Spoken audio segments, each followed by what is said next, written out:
Basically, I was messing around with drugs, shouldn't have been, and um, was stealing everything. I was messing with meth, and I was stealing everything I could get my hands on. And caught a larceny from a residence charge, a false declaration of ownership to a pawn shop, which means I was selling stolen stuff and getting money for it. I got a possession charge, and I got a second-degree arson charge. I ended up setting the house on fire.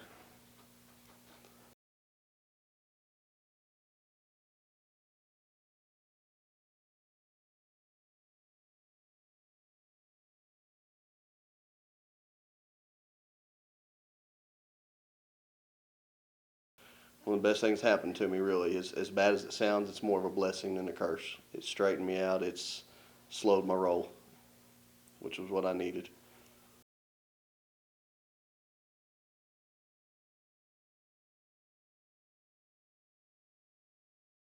It, it felt so good at the time that I just kept doing it, kept taking it, and the consequences ended up being bad.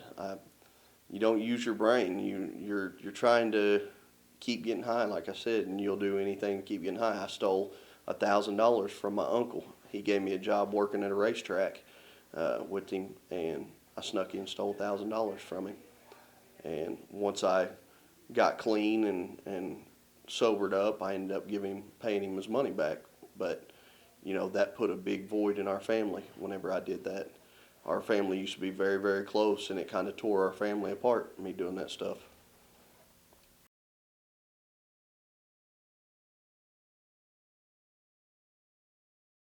It ruins your life. I mean, it will absolutely destroy a life.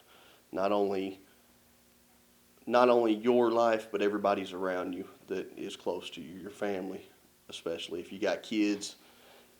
My kids are being raised by my mom right now because their mom is doing the same thing I was, and she's been doing that for several years. She doesn't see him, anything like that, and while I was getting high, I was at least still around and trying to be there for my kids, even though I wasn't much of a father at that time. But it's, they're very resilient kids. They've been through all of it, and they still love me, and that means a lot to me. It means a ton.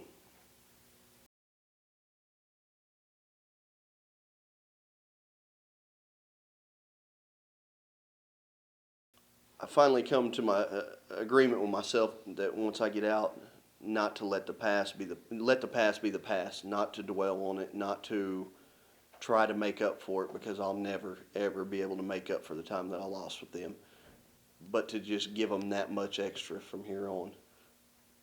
Maybe not to make up for it or to try to make up for it, but to give them the life that they should have had over the past 7 years. As far as making up for it, I'll never be able to make up for it. Once that time's lost, it's lost, and it hurts. It hurts a lot. You know, those kids deserve a lot better than what I've given them. I promise you.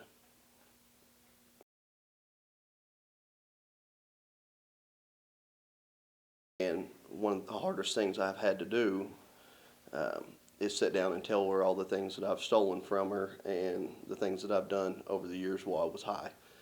And she's forgiven me. She is, and she backs me. She supports me. She believes that as well as I do that this is what was needed.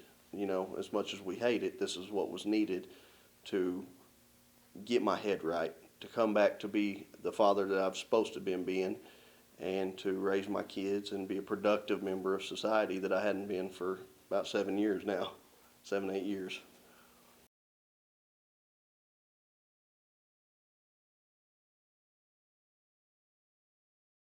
Not at all. For the first time in my life, I'm very confident in where I'm going in my life.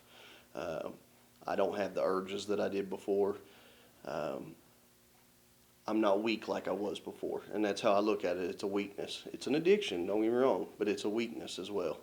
And I just don't have it anymore. I refuse to put myself or any of my family, my kids, anybody through what I was doing ever again.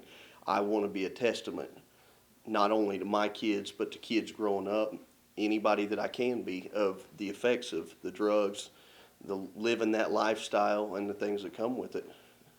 You know, I could have very easily ended up dead rather than in prison. So this is a blessing.